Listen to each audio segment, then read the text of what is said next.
لاہور کرم میں دہشت گردوں کا مسافر بسوں پر خون ریز حملہ، فائرنگ سے 38 افراد لقمہ اجل بن گئے، 11 سے زائد لہولوہان، زخمیوں کو اسپتال منتقل کر دیا گیا۔ واقعہ لاہور کرم کے علاقے ہوچت میں پیش آیا، سیکیورٹی فورسز جائے وقوع پر پہنچ گئیں، سرچ آپریشن شروع کر دیا گیا۔ صدر اور وزیر اعظم کی شدید مذمت، صدر آصف زرداری نے ہتے مسافروں پر حملہ بزدلانہ اور انسانیت سوز عمل قرار دے دیا۔ وزیر اعظم نے حملے کے ذمہ داران بدترین انجام کا پیغام باور کرا دیا کہ بچنے نہیں پائیں گے۔ وفاقی وزیر داخلہ نے وزیر اعلیٰ خیبر پختونخوا کو فون کر دیا۔ واقعے پر اظہار تشویش، علی امین گنڈا پور سے سیکیورٹی صورتحال پر تبادلہ خیال، دونوں رہنماؤں کا دہشت گردی کے خلاف مشترکہ کوششوں پر اتفاق، علی امین گنڈا پور کا دہشت گردی کے خلاف روابط مزید بڑھانے پر زور۔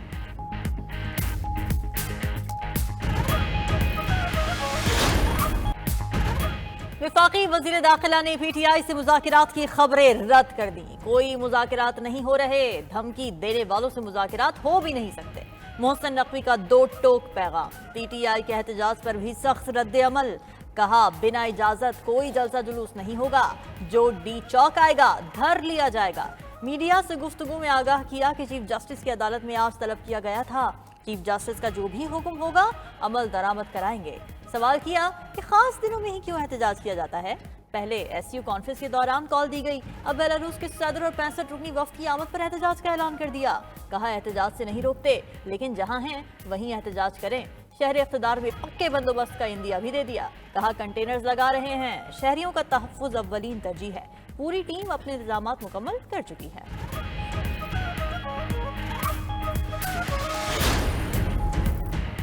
بانی پی ٹی آئی کا 5 روزہ جسمانی ریمانڈ منظور، ریمانڈ اڈیالہ جیل میں انسداد دہشت گردی عدالت نے دیا۔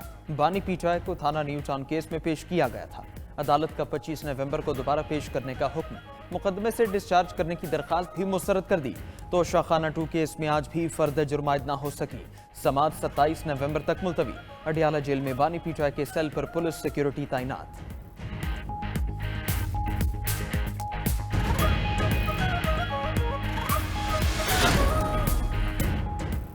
تحریک انصاف کے 24 نومبر احتجاج کے خلاف درخواست پر اسلام آباد ہائی کورٹ کا تحریری فیصلہ جاری۔ سیکرٹری داخلہ کو وزیر داخلہ یا کسی مناسب شخص کی سربراہی میں کمیٹی تشکیل دینے کا حکم۔ کمیٹی پی ٹی آئی کی قیادت سے رابطہ کرے اور بیلاروس کے صدر کے دورے کی حساسیت سے آگاہ کرے۔ کمیٹی میں چیف کمشنر اسلام آباد کو بھی شامل کیا جائے۔ انتظامیہ کی ذمہ داری ہے قانون کی خلاف ورزی نہ ہونے دی جائے، یقینی بنایا جائے عام شہریوں کے کاروباری زندگی میں رکھنا نہ پڑے۔ اسلام آباد انتظامیہ کو مروجہ قانون کے خلاف دھرنے، ریلی یا احتجاج کی اجازت نہ دینے کا حکم۔ درخواست تاجر رہنماؤں کی جانب سے دائر کی گئی تھی۔ چیف جسٹس عامر فاروق کی عدالت میں سماعت کے دوران وزیر داخلہ محسن نقوی بھی پیش ہوئے۔ چیف جسٹس عامر فاروق نے ریمارکس دیے کہ عام شہری کا کیا قصور ہے یہ بتائیں، ایک صوبے کے وزیر اعلیٰ اس احتجاج کی سرپرستی کر رہے ہیں۔ محسن نقوی نے عدالت کو بتایا کہ پچھلی دفعہ بھی ایک اہلکار شہید ہوا، 300 سے زائد افغانی نکلے تھے، سکول بند ہوتے ہیں، کاروبار تباہ ہوتے ہیں۔ چیف جسٹس عامر فاروق نے کیس کی سماعت 27 نومبر تک ملتوی کر دی۔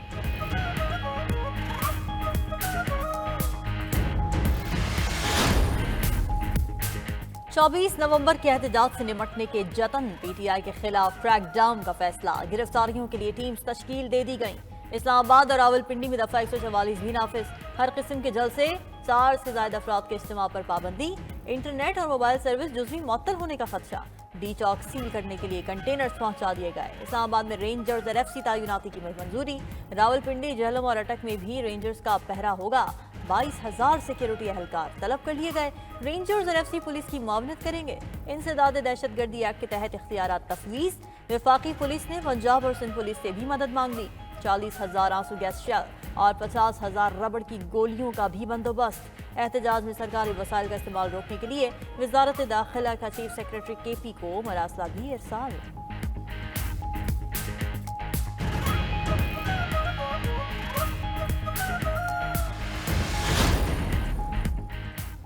ملک میں جو کچھ ہو رہا ہے ذمہ دار وفاقی حکومت ہے۔ پی ٹی آئی رہنما اسد قیصر نے چوری شدہ مینڈیٹ کی واپسی اور بانی پی ٹی آئی کی رہائی کا مطالبہ دہرا دیا۔ کہا فقط قانون کی حکمرانی چاہتے ہیں۔ بانی پی ٹی آئی کی ہمشیرہ علیمہ خان نے بھی دو ٹوک پیغام دے دیا۔